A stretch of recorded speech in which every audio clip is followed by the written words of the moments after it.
Good afternoon. I'm live for the afternoon session. We'll wait for the participants to arrive.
Hi, Sahana.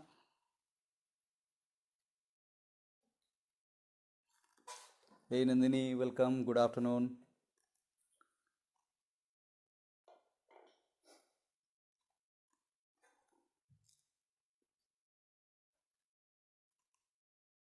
How was the lunch? Did you have lunch? Let me see the lunch pics if something is uploaded. Hi, Ranga.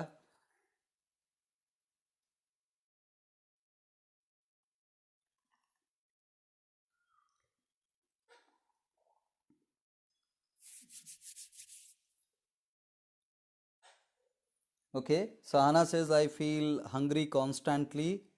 I had to eat every 2 hours as I am eating only fruits today. That's fine. That's fine. Just observe your hunger. Eat one fruit. Observe if still it is not satiating, then you just eat next fruit. Yeah, Nandini, I was just wondering, why do you eat the covers of peas? Why should we eat covers? That's not our food. Can you share some rationale why you eat the covers of the peas? Okay, Ranga had skipped the lunch, uh, but you did have the breakfast. Tatapi also has joined.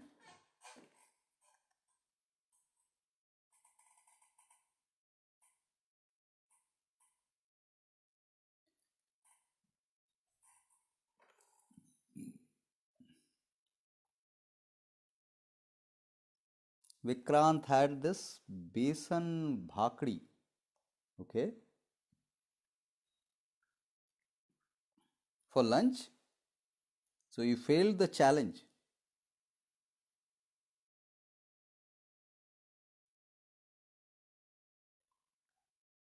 260119.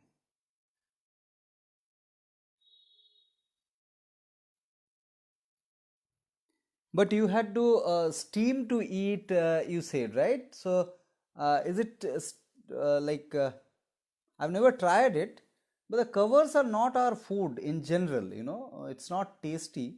So I was just wondering um, if you are just enforcing that eating of the cover.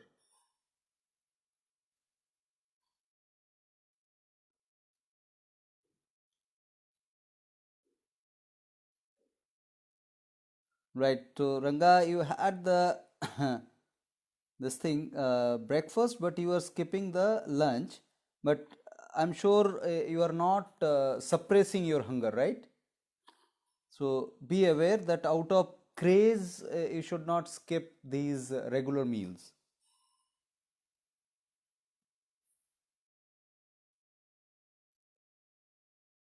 Sahana has avocado.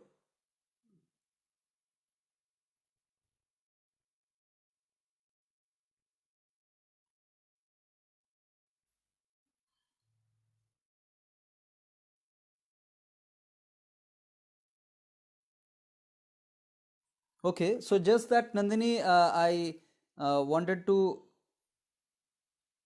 point out that these eating should not be a blind eating, just I have to eat skin, just I want to eat kind of. It should be tasty, enjoyable primarily for eating. So I have actually written this question also, why to eat cover of peas in your post. So I'm just adding this in the lunch.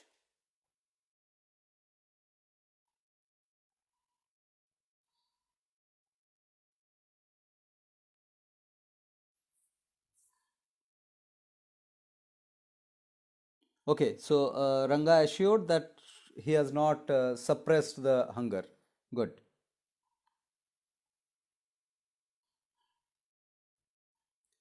Vikrant hasn't joined yet. I think Pooja, Vikrant, Asha, Tulika have joined. This is added. Okay, Pooja's lunch was just guava. That's great. Hope Pooja also has not suppressed the hunger.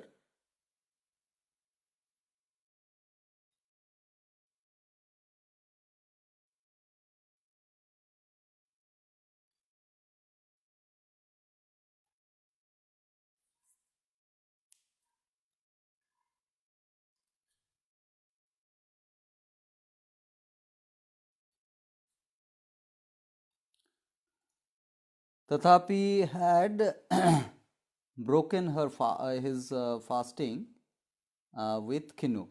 Very nice. Kinu is the right choice for breaking the fast. It's a juicy fruit. It doesn't innervate us and it's very smooth waking up of the digestive system.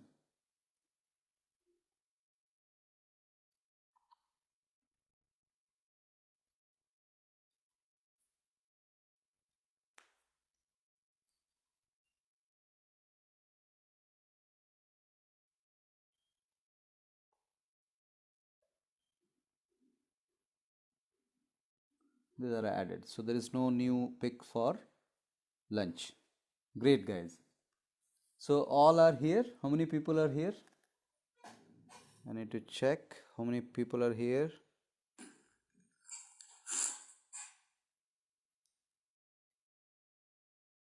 7. Who has not joined? Pooja has joined already. Just Vikrant. Vikrant may be facing some technical issues. Right, so we'll start the topic.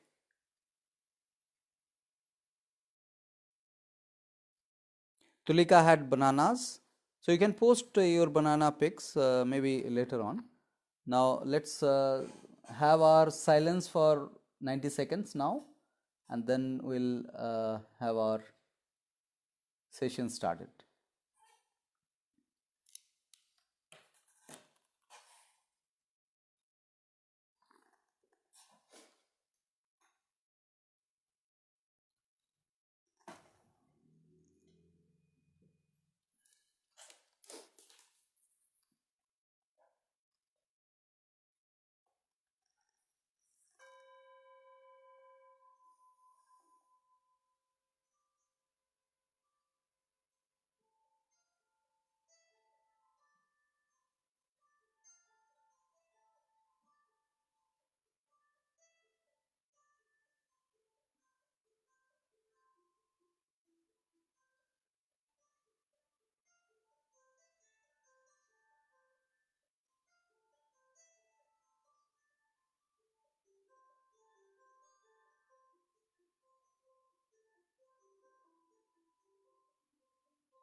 Good afternoon, guys. So, here we are on the third day and the afternoon session. So, yeah, by that time I have seen Vikrant has joined. So, all the participants are here in the session. Let's start this very important session on rational understanding of our form and formless. Because the confusion of form and formless is the primary aspect of our vitality depletion, is one of the primary aspects as far as our understanding and the thoughts are concerned.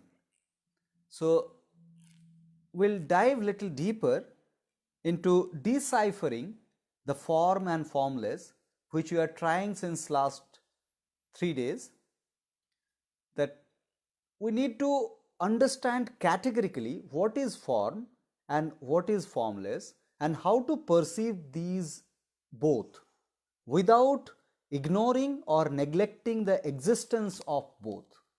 Without ignoring or neglecting the existence of both.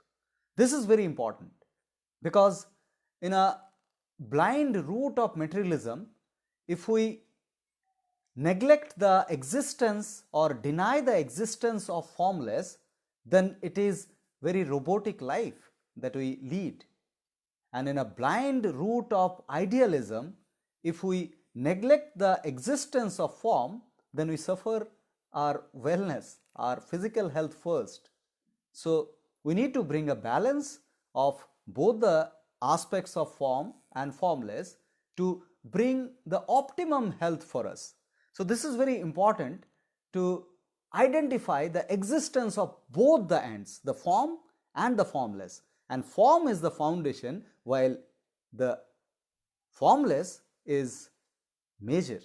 So, formless, the majority of our life is with the formless, but without the foundation, this formless will have a vacuum inside. So, identifying the form first is the basic necessity. Then after that we need to identify and acknowledge the formless. So, here before going in the direction of rational understanding of thought, feeling and action, I'd like to bring upon a few points to your notice.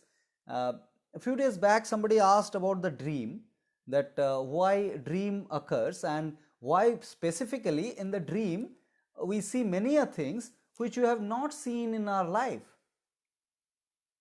This is something beyond understanding for that person.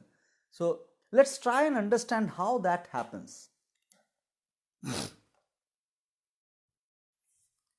See, our cognition is built upon the perception that we have, and perception, primarily these 5 perceptory tools that we have, we execute to perceive the external world, right? So you understand what 5 tools, which 5 tools I am talking about: the eyes, the ear, the nose, the tongue and the skin. So these 5 tools actually we use to interact with the external world, and that brings us some perception about the external world, and we build our understanding on those perceptions. That is the root of understanding the external world.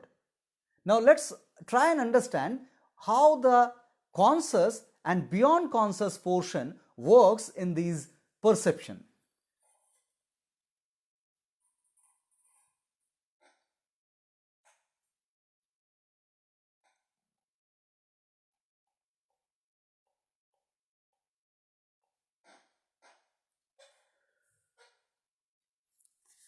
Now if we pick up the perceptory tools, eyes, as we started the day with the understanding of I and all the stuff, so let's continue that stuff. So if suppose this is the I,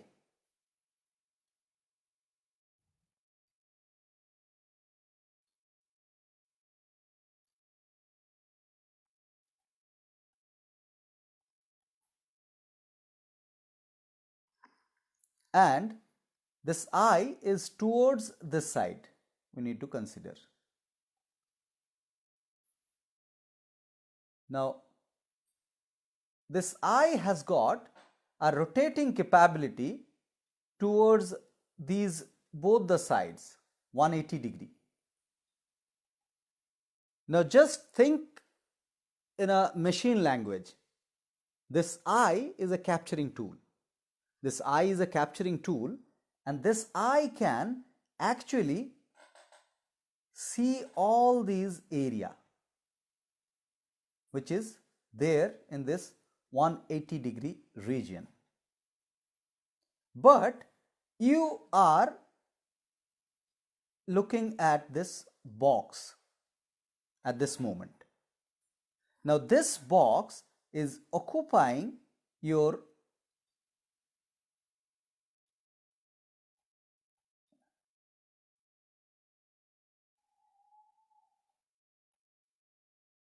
conscious notice.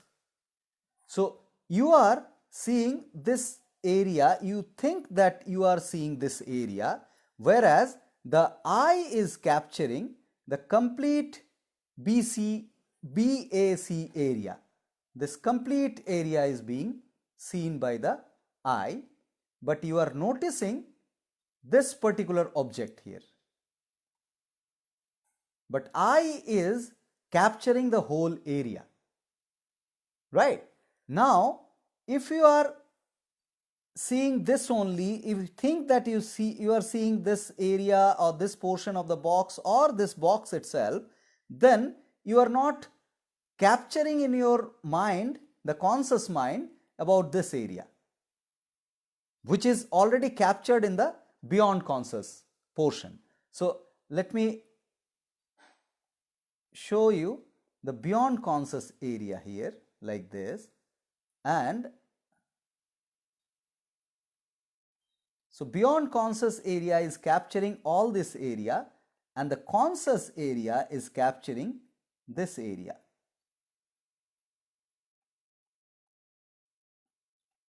Am I understandable? Guys, Y for yes and for no. I can repeat this. So if this is happening for the eyes, this can happen for other perceptory tools. It is understandable. I am not going long to explain those. This is very much understandable as far as the eye is concerned. This can be translated into other perceptory tools. Now what happens when we notice this, we remember this. What we don't remember is this area. Now during our sleep, the beyond conscious, it is a beyond conscious activity, because sleeping, that time the consciousness is off. Now dream is a beyond conscious activity where the things are brought from the beyond conscious area and the things are being brought from this area. If this star is seen in the dream, which you think that you have not seen earlier, but it was there in your sight, which you have not noticed. So this is the reason in the dreams we see sometime the things which we have not noticed earlier, right? Now why I have started this particular point,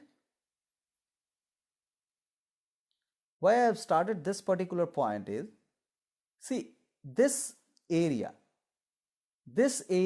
is that form area, the active form area, and we have reasons behind,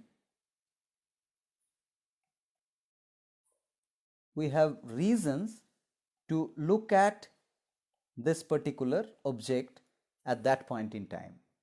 with reason we execute our noticing capability, right? Now, after you execute your reasoning capability effectively, you will have a sense of flexibility because you know how to execute this reason now.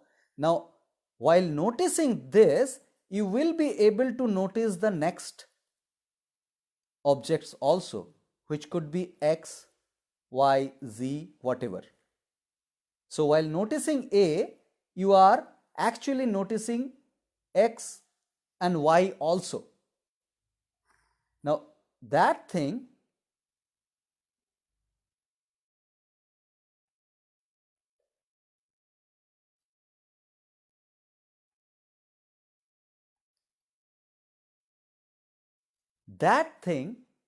brings some flexibility in your perception.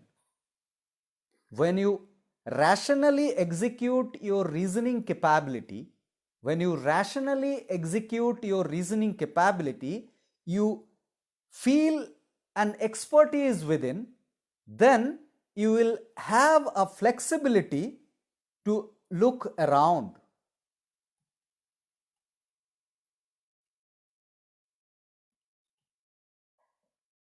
So while noticing A, you will be able to expand your notice to other things also, since you feel you are expert of noticing with reason. Now you have expanded your notice and you become a bit flexible in your executing capability of reasons. Now with that flexibility, what we attain? The flexibility is nothing but conservation of vitality, because with the flexibility we unclog the things. We understood in an exercise session that flexibility is better for our vitality conservation. Now when you attain that flexibility, then it gets to expanded to further better horizon. So you will be able to notice then other things also beyond this flexible reason, where you will be emerging. Suppose let me name this P and Q. So try and understand, this A was a reasoning execution. When you feel comfortable with this, you become little bit flexible, then you start noticing the next objects and you expand your noticing horizon. When you execute that further, then you expand that noticing capability further and you start seeing PQ also, which was there in your sight already, but you were not noticing first. So seeing and noticing you need to understand now. Now here what we are doing, by exercising our rational capability and being expert in exercising the rational capability, we expand the horizon of the notice and we make it flexible. And with that flexibility, the horizon further expanded, and slowly and gradually you will be able to notice the whole area of the seeing horizon. And at that point in time, you need not to actually notice a particular thing, but you will become aware about whatever is there around. So this is absolutely rational approach towards experiencing the emergences. So what is emergences? So this PQ are nothing but emergences. We name this as emergences.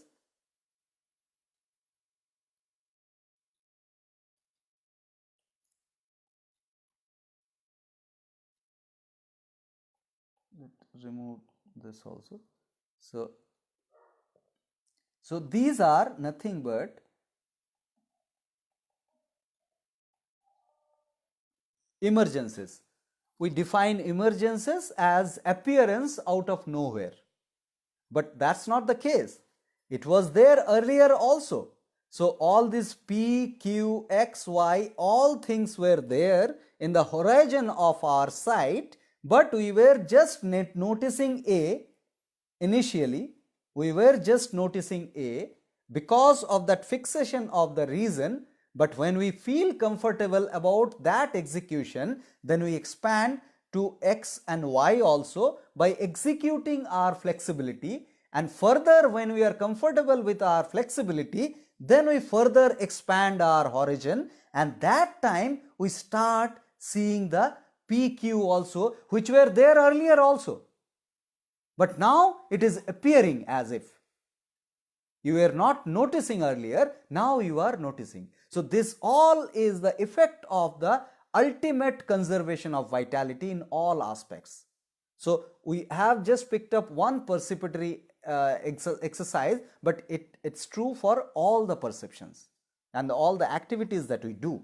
So here what we talked about is the transformation of reason to flexibility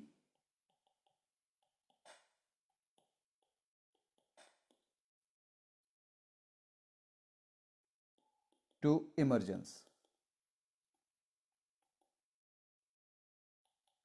And you know, this gut feeling or that instinct, all these are nothing but emergencies.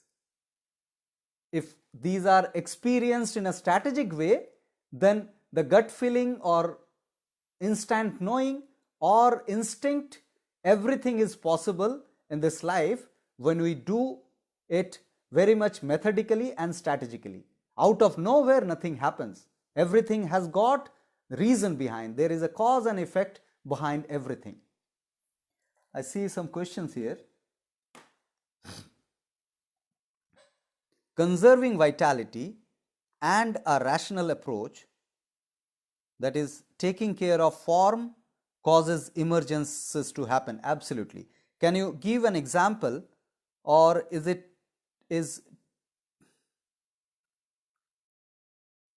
too personal to share? No, nothing personal about it. The emergencies are like that only. You'll be able to relate with you want my experiences to share? I couldn't get your question. Like, where is that personal to share you proposed? And Nandini says that does emergence happen to a blind man? Why not? We have just picked up the eye as one of the experience, one of the perceptory experience. Emergences can happen to anybody with all the execution that they do in their lives. All the activities can be expanded to the emergencies. This is absolutely rational approach. There is nothing out of the blue or supernatural about it.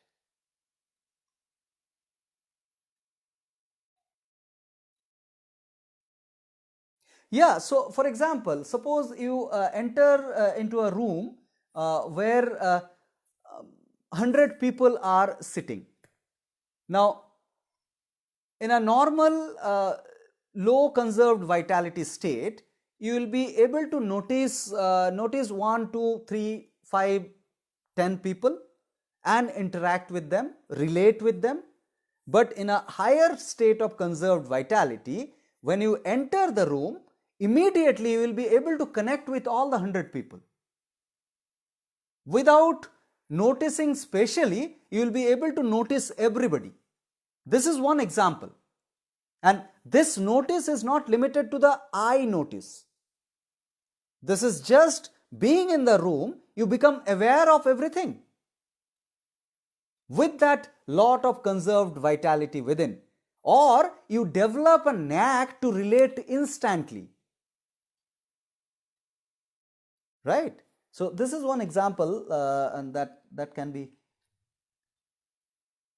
or of an emergence you experienced. Okay, you want my personal experience. So see, the journey that I have started with this lifestyle, the changed lifestyle rather, it is full with emergencies that way. You know, the whatever is happening with size solution in particular, if I say, nothing is planned as such, the strategic plan.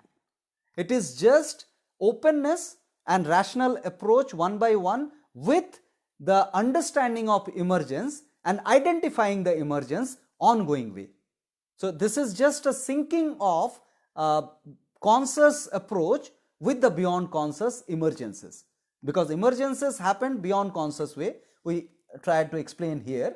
So now it is just merging with your conscious approach to the beyond conscious happening.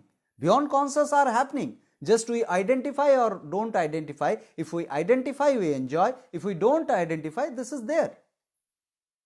So that kind of things are happening, like it's all the time it happens. Like you have Asha in particular, you have done the first level of the course in 2017, I remember. Now if you look at the structure of that course and this course, it is quality wise, I don't have any modesty to say this is high quality course what you are experiencing right now. Now that was a preliminary course, but at that point in time I thought it is a just awesome thing I'm creating. Right. Now what has happened now is an emergence. So this is one example which you will be able to relate with it. Otherwise day and night I am experiencing that, because I am identifying that. It is not that some supernatural effect out of which I am experiencing these, but these are absolutely logical things or rational things. Rational is the right word actually. Okay. So Nandini says that no, what I mean is that blind people able to see with mind's eye is beyond sense perception of the eye. Yes, yes, absolutely. Yes, yes, yes, yes. So you mean to say that you agree that emergences happen for a blind person also? Yes, absolutely. Right.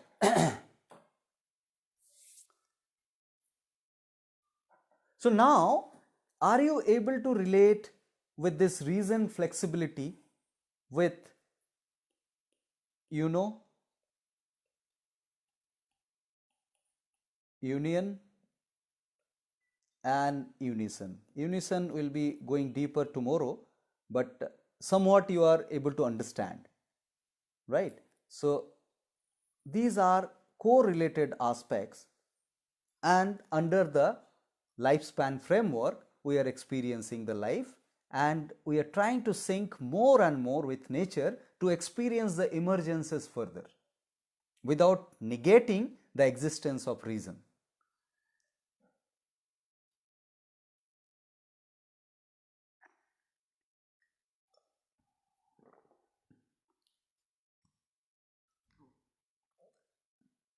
Right. So now I'll be drifting to a topic.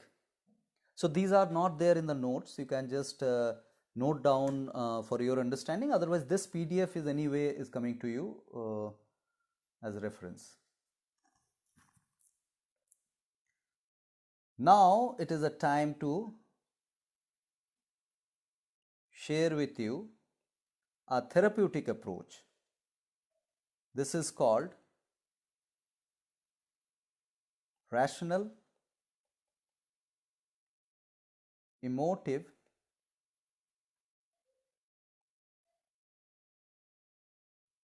behavior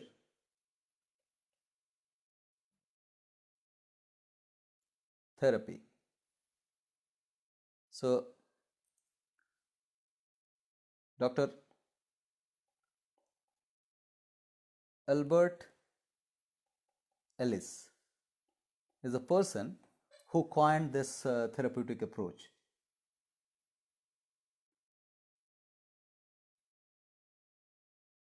Okay, Tulika, I suppose she joined. Okay, okay, there was some disconnection. Right, never mind, Tulika, the recordings will be there.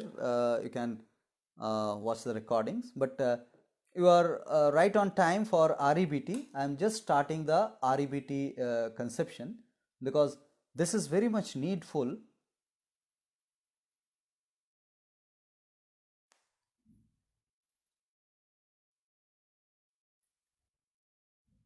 Yeah, intuitions happen. Tathapi asked that are intuitions happening just like dreams? Yes, quite similar. The dreams which you find that you have not noticed the things, but you are just now seeing the things, right? So, okay, Tulika, you missed the dream aspect that we covered. Might have missed. I'm not sure. So you can just watch the recordings later on. So intuition can happen similar way, but intuition should not be confused with kind of assumptions, you know. So intuitions happen in a composed state of mind. In a stressed state of mind, if you have thoughts, maybe with a pseudo optimism or a kind of pessimism thought process, those are not intuition.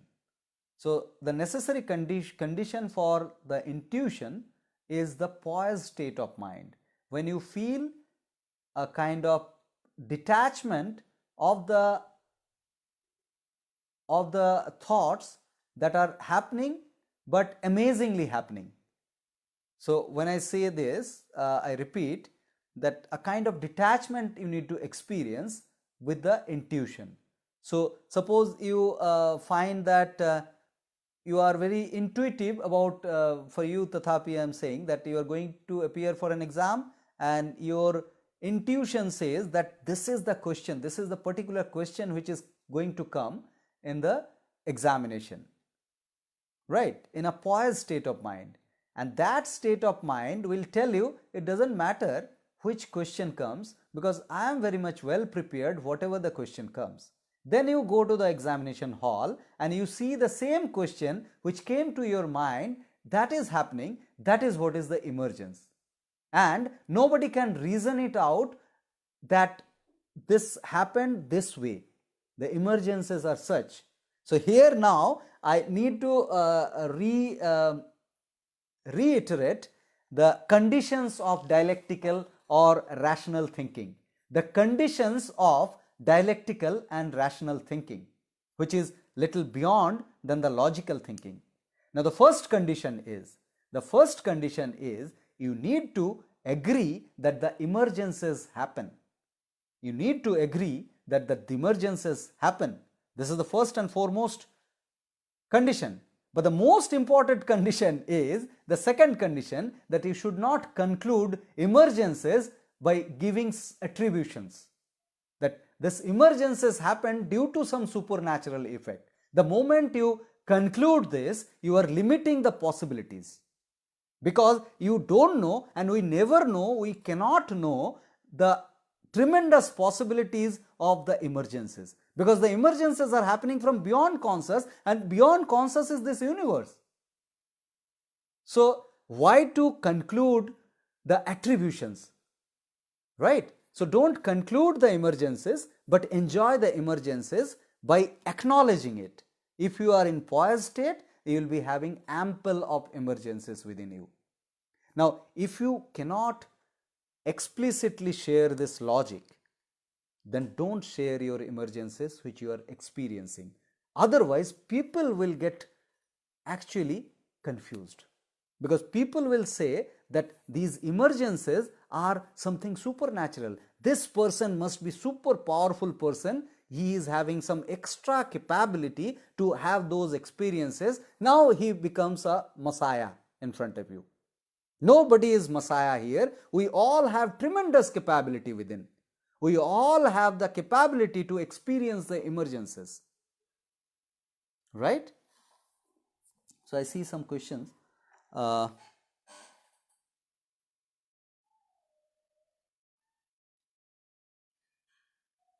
Yes, Vikrant says that this is true for telepathy. Yeah, you never know. The telepathic connection that you feel, you may experience that. But don't bother for that as supernatural things. The emergences are true, but it happens naturally. Yeah, Tulika missed the dreams. Right. So now I was talking about REBT. REBT is a vast topic. First, let me introduce REBT. REBT is Rational Emotive Behavior Therapy. This comes under the cognitive behavioral therapy. This is really effective therapeutic process to deal with the depressions and mental issues primarily, non-schizophrenic primarily mental issues. So the cognitive behavioral therapy is an approach to address the cognition and analytically try to sort out the psychological problems. Now, Albert Ellis is an American psychologist, so he is nowhere related or claimed to be related with nature cure. But I find the dialectic way of nature cure absolutely in line with the understanding of rational analysis proposed by Albert Ellis. So I relate with all the theories very explicitly. Even in level 2, I dare to include Albert Ellis as one of the contributors in this journey of nature cure also. There is nothing limited that these people only are to be included as the contributor in this journey. So Albert Ellis coined this therapeutic approach called REBT, Rational Emotive Behavioral Therapy. Now, emotion is normally considered as irrational thing.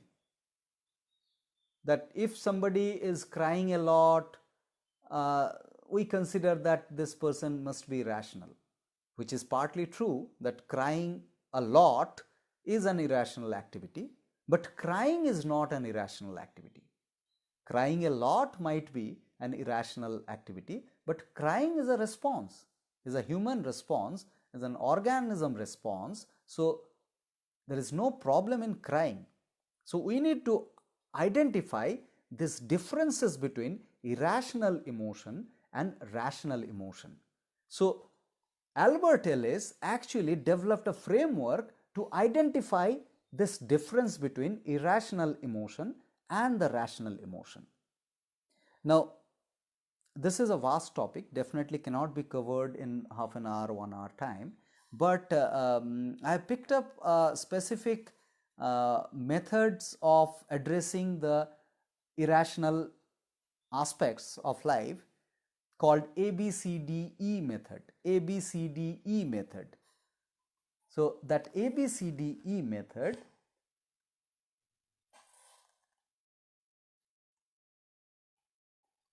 ABCDE methods.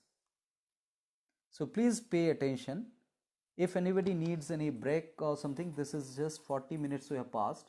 So I think we can continue. I'm continuing. If somebody is needing an emergency break, just tell me. So the protocol that I follow in the physical camp also, if one person need a break, we'll break for everybody and we'll wait for that person.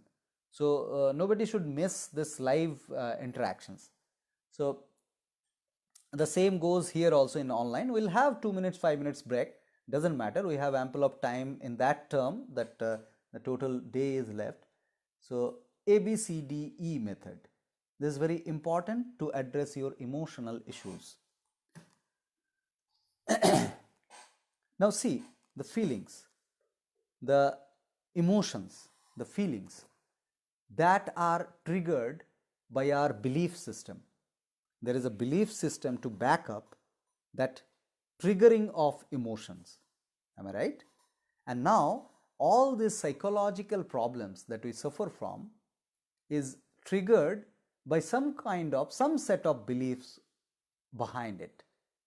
Now if we suffer from any kind of psychological disturbances,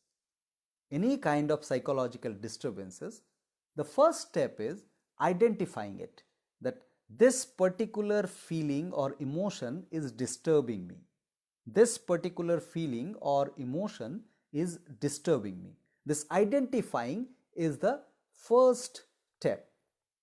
The identifying the feeling that this particular emotion is disturbing me. So the actuating event should be identified. A for actuating event. Now that actuating event, when you identify, then the acceptance or rejection is based upon your belief system. The acceptance or rejection of that event is based upon your belief system. So you need to identify the belief system of yours behind that particular response that has been created and disturbing you. So I repeat, you need to identify your belief system which is causing the disturbances for you after that actuating event. So you need to identify your belief.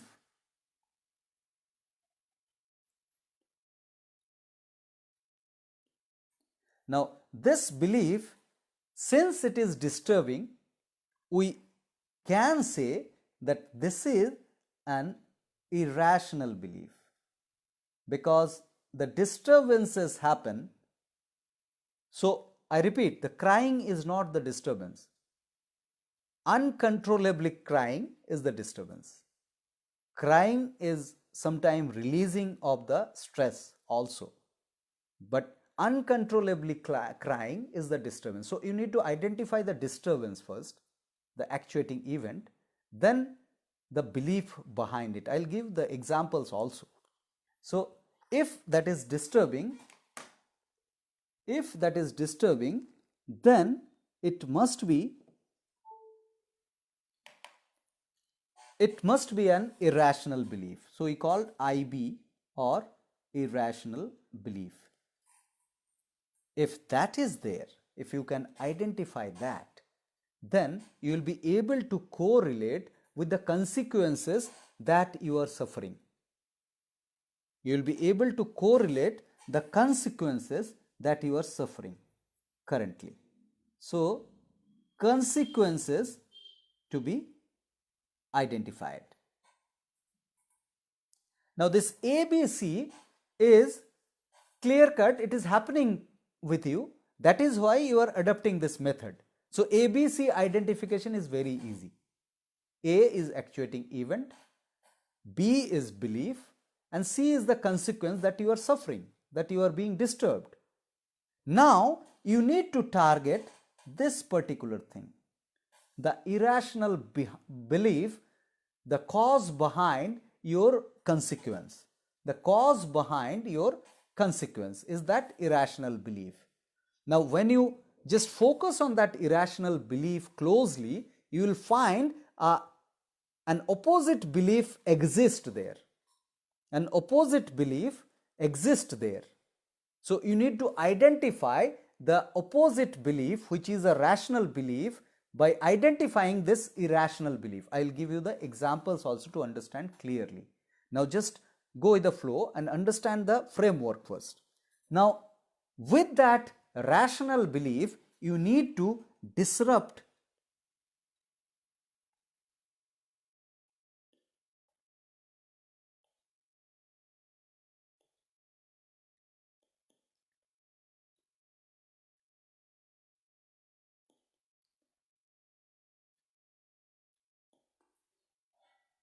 So with the opposite rational belief, which you need to analyze and identify, you need to disrupt that irrational belief.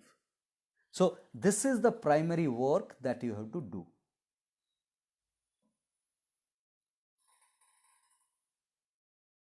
The disruption, the conscious disruption of the identified irrational belief. Now if that happens, then in some time, when you repeat that rational belief again and again, then there will be an emergence of new belief system.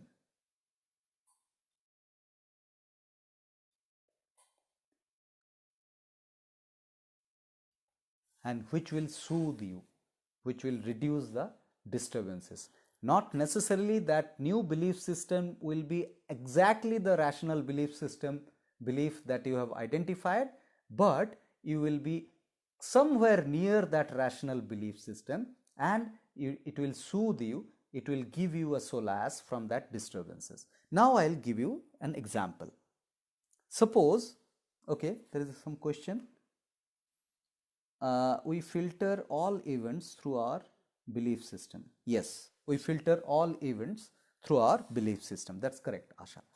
Now, the actuating event, death of a loved person. Death of a loved person, for example. Now, the belief is, what is the irrational belief that is disturbing you is you considered that we will be together for lifelong. We will be together for lifelong. This was the subtle belief which is causing the disturbance. Because without this belief, you will be able to accept it. You will be able to accept the death. But when we don't accept the death, the subtle belief which is irrational, that we will stay together for lifelong. And you understand that this is absolutely irrational. Absolutely irrational. And because of that irrational pattern of thinking and believing, you are suffering the disturbances. So A, B, C are done. A is the death of a loved one. B is the irrational belief that you considered somewhere back of your mind that we will stay lifelong together. Now, the consequences of that irrational belief is this disturbance that you are suffering from. Now, when you identify this, the counter rational belief is available. You need not to know any great science or rocket science to identify that rational belief, that mankind is mortal and death can happen anytime to anybody. This is the rational belief, and an absolute truth in front of you, it is there. You just need to connect these two dots.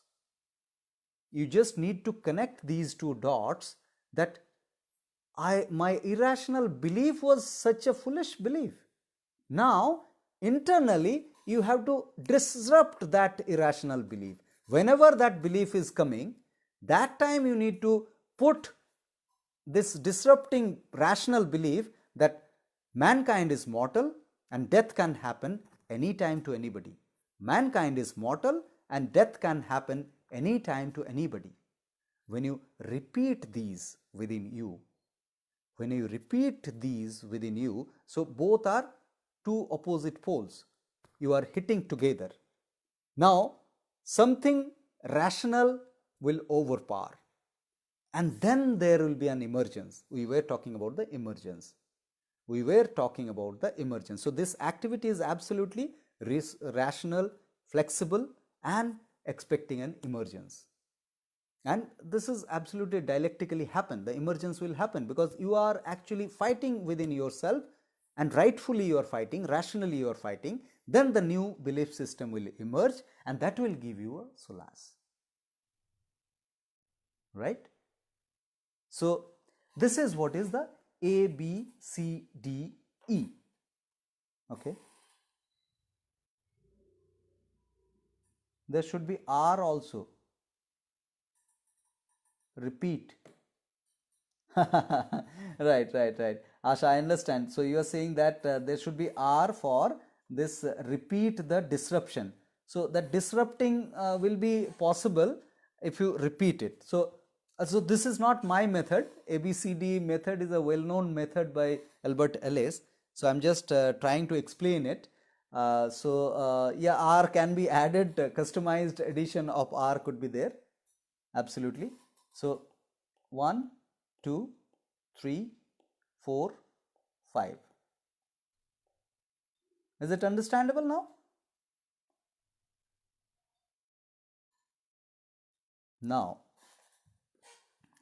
Now see, a very common example that I have given to you.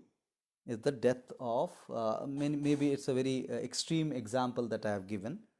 Mm, but there are tiny little aspects of life which actually disturbs us a lot, right? So this one was very much understandable by each and everyone, the death and the response to the death.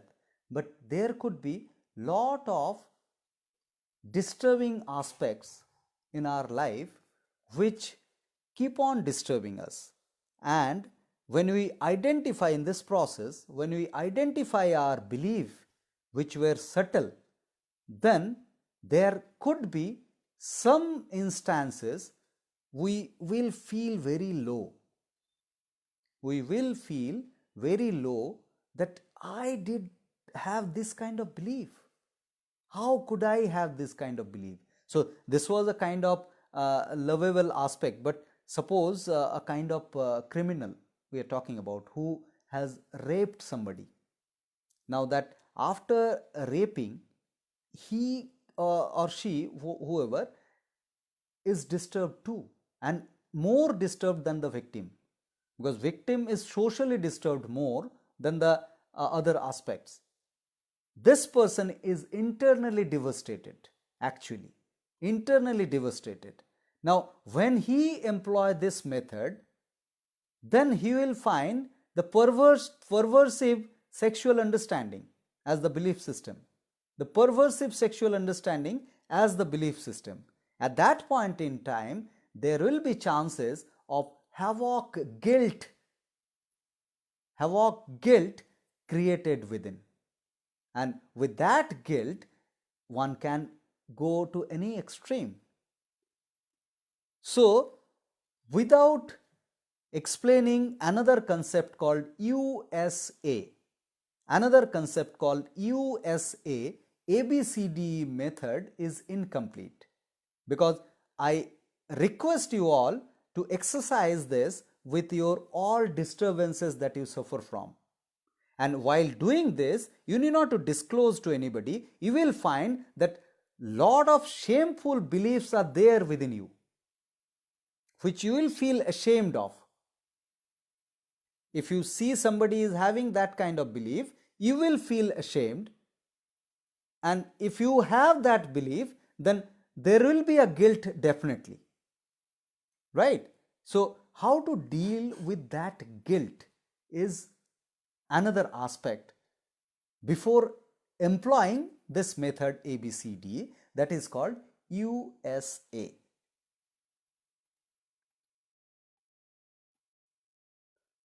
USA is nothing but unconditional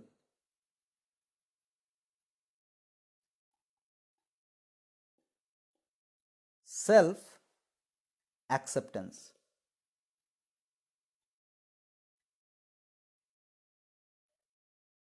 So this unconditional self acceptance is to be understood dialectically here to employ this ABCDE method. See, here what is the purpose of employing this particular ABCDE method? The purpose of employing this method is to have an improved version of you,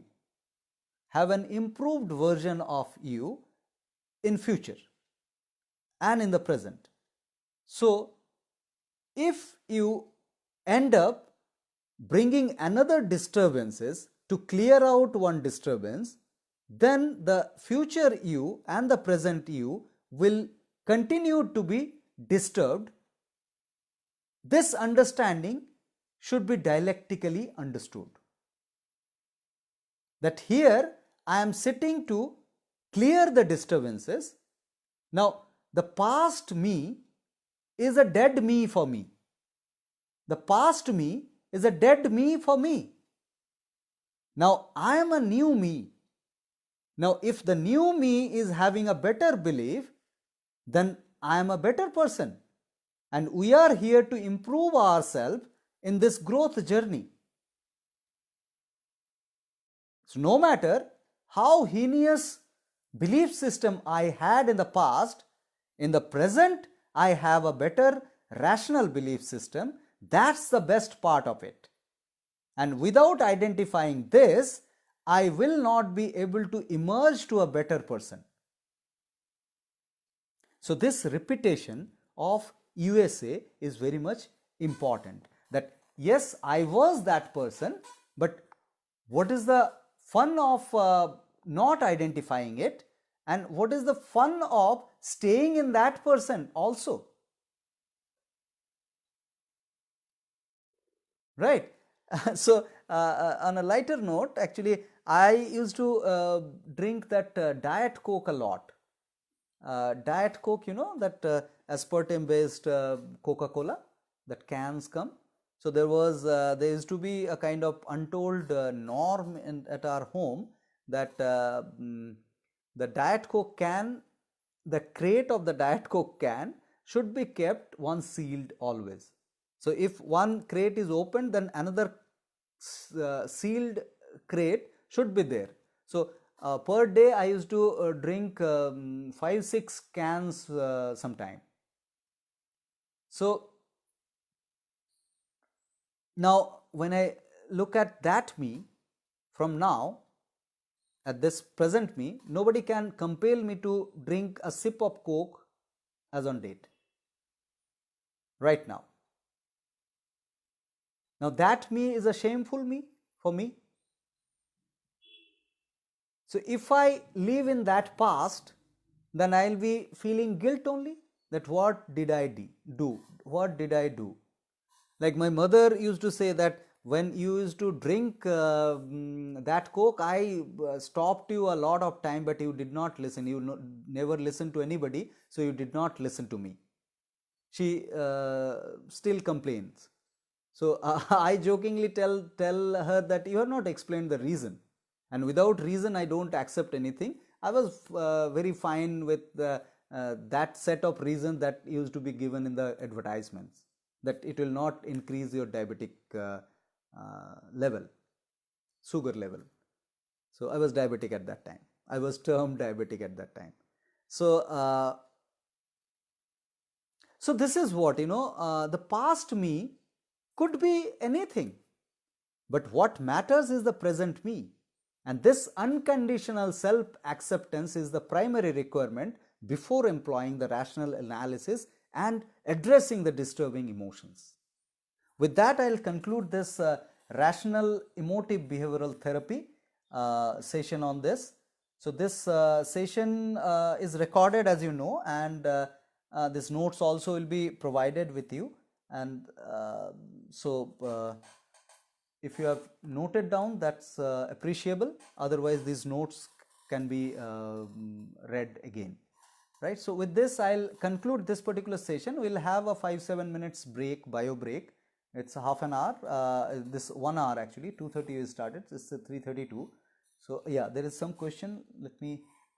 Okay, no. This the last question was there should be R proposed by Asha. Now Asha says, but feeling shame is not a neutral emotion.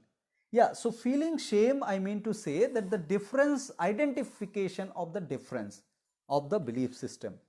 Now shame is equivalent to guilt only. So I am saying that identification of irrational beliefs may drift you to some negative emotion also. So you need to understand that you are here not to correct the past you are here to correct your present you. So when you understand that clearly, then there will not be any shame, there will not be any guilt within you, right? So we'll continue then after. Yes, shame and guilt both are enervating, Asha. You are right. So I'm actually trying to explain that how these can be dealt, how not to have shame, how not to have guilt about the past, because you are very much sporting to change yourself for better, for a rational purpose, for a rational way, in a rational way, right? So we'll break for this 5-7 minutes, and we'll be joining back in another live session in 5 minutes.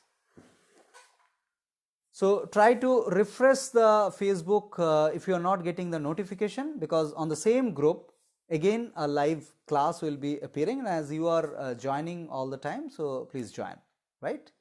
Bye bye.